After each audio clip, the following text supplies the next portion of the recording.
طاہر بن یوسف اس زمانے میں پیدا ہوا تھا جب سلطان صلاح الدین ایوبی کی تلوار عالم اسلام کی طرف یورپ کی ایسائی طاقتوں کی جلغار روکے ہوئے تھی۔ گزشتہ صدی میں ترکان سلجوق نے ایک طرف بغداد کی عباسی خلفاء کی قیادت میں آرمینیا، ایشیائے کوچک اور شام میں ایک وسیع سلطنت قائم کر لی تھی، اور دوسری طرف بازنطینی سلطنت سے بحیر روم کے بہت سے ساحلی علاقے چھین لیے تھے۔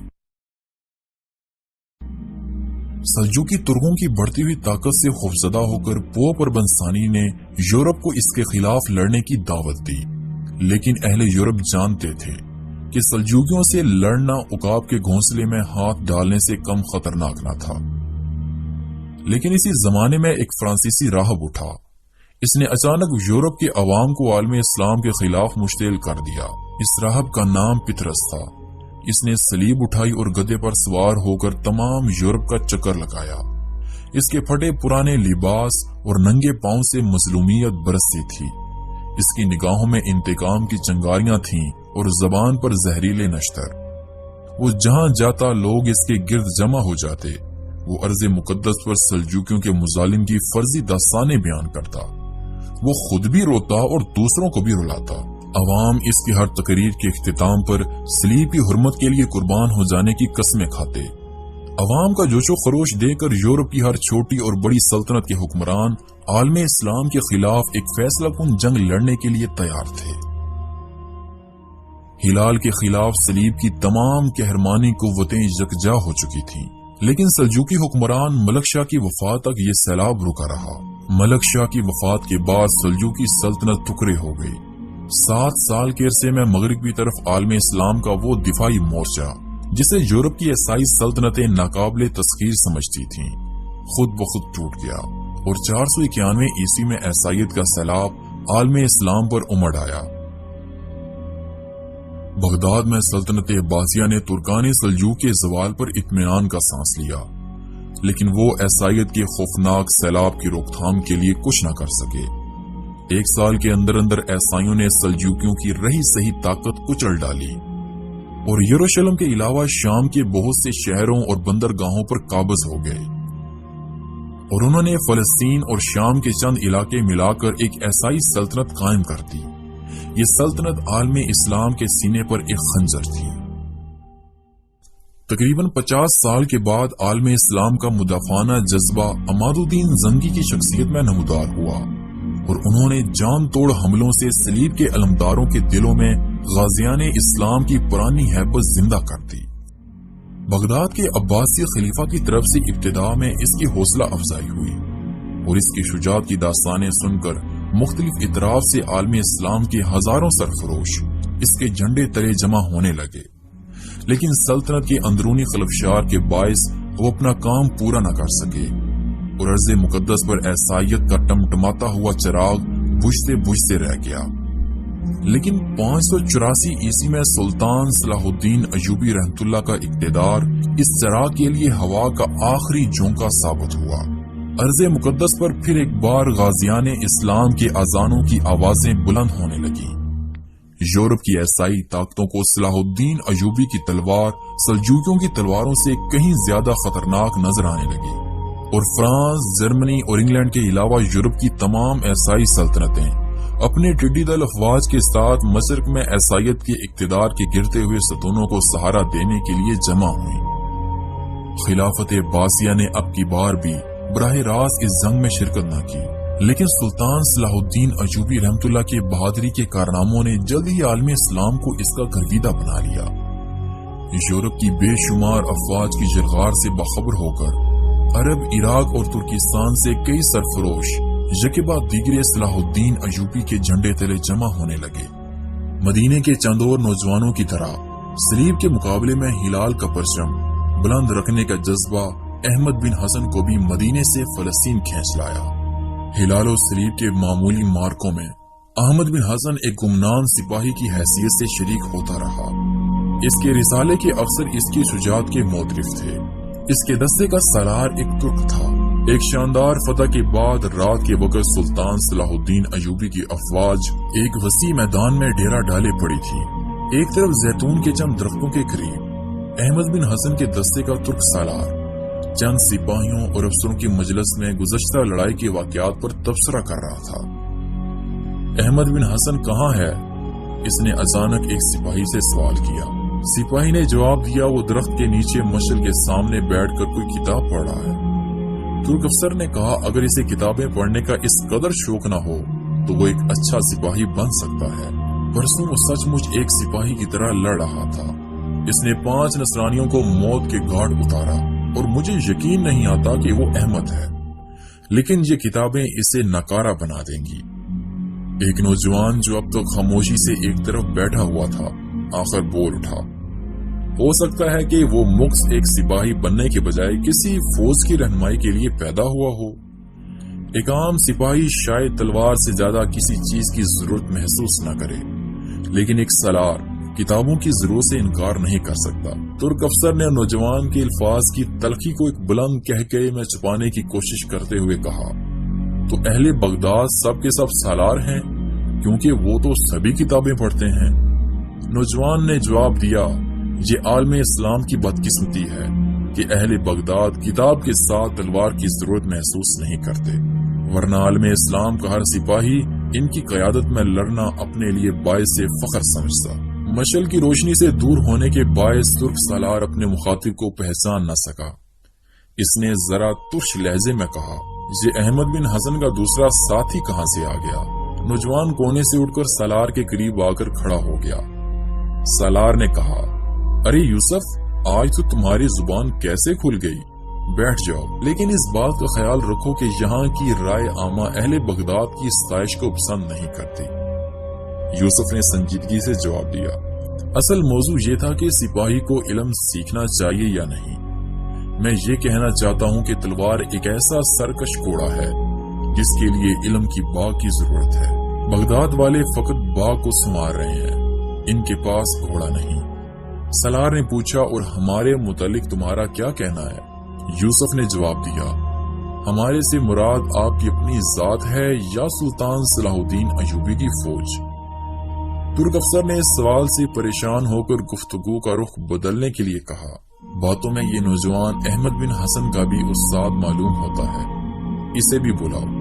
ایک سپاہی اٹھ کر احمد بن حسن کو اپنے ساتھ لے آیا۔ ترک سالار نے کہا، احمد، پرسوں تم سچ مچ ایک سپاہی کی طرح لڑ رہے تھے، بیٹھ جاؤ۔ احمد نے جواب دیا، میں خالد بن ولید کی فتوحات پڑھ رہا تھا۔ ترک افسر نے سوال کیا، بھلا خالد بن ولید کی فتوحات زیادہ ہیں یا ہمارے سلطان کی؟ میرے خیال میں اس زمانے کی جنگیں موجودہ جنگوں کے مقابلے میں معمولی لڑائیاں ہوا کرتی تھیں۔ احمد بن حسن نے جواب دیا، آپ کا خیال عام طور پر صحیح نہیں ہوتا۔ میں بے علمی کو قابل معافی سمجھتا ہوں، لیکن ریاکاری کو قابل معافی نہیں سمجھتا۔ میں مانتا ہوں کہ آپ کو کتابوں سے نفرت ہے، لیکن یہ ماننے کے لیے تیار نہیں کہ آپ کو ایک مسلمان ماں نے حضرت خالد بن ولید کی فتوحات کے حالات نہ بتائے ہوں، اور آپ کو فخر اور احترام کے ساتھ ان مجاہدین کے نام لینا نہ سکھایا ہو، جنہوں نے پیٹ پر پتھر باندھ کر اور جسم پر چیتھڑے اوڑھ کر کیسر و کسرا کے تاج رون ڈالے۔ حضرت سیدنا خالد بن ولید کے زمانے میں اکثر جنگیں ایسی تھیں جس میں اسلام کی ایک تلوار کے مقابلے میں دشمن کی 10 تلواریں ہوا کرتی تھیں۔ میری باتوں سے آپ کو تکلیف ضرور ہوگی، آپ میرے سالار ہیں، میدان جنگ میں آپ کا ہر اشارہ میرے لیے حکم ہے، لیکن وہ بھی اس لیے نہیں کہ میں آپ کی یا سلطان صلاح الدین ایوبی کی خوشنودی چاہتا ہوں، اور سلطان کا احترام اگر میرے دل میں ہے تو صرف اس لیے ہے کہ میری طرح وہ بھی عالم اسلام کے ایک سپاہی ہیں۔ احمد بن حسن کچھ اور کہنا چاہتا تھا، لیکن اچانک درخت کی آڑ سے ایک نقاب پوش نمودار ہوا، اور اس نے آگے بڑھتے ہوئے بلند آواز میں کہا، خدا صلاح الدین ایوبی کو عالم اسلام کی نیک توقعات پورا کرنے کے قابل بنائے اور اسے خوش آمدیوں سے محفوظ رکھے۔ اجنبی کی آواز میں غصہ اور ہیبت اور جلال تھا۔ سامعین بدخواس ہو کر اس کی طرف دیکھنے لگے۔ اس نے مشعل کی روشنی کے قریب پہنچ کر چہرے سے نقاب اٹھایا۔ ترک افسر خوفزدہ ہو کر بولا، سلطان! سب کے سب اٹھ کھڑے ہوئے۔ سلطان صلاح الدین ایوبی رحمت اللہ نے ترک افسر سے مخاطب ہو کر کہا، مجھے تمہاری باتیں سن کر بہت دکھ ہوا۔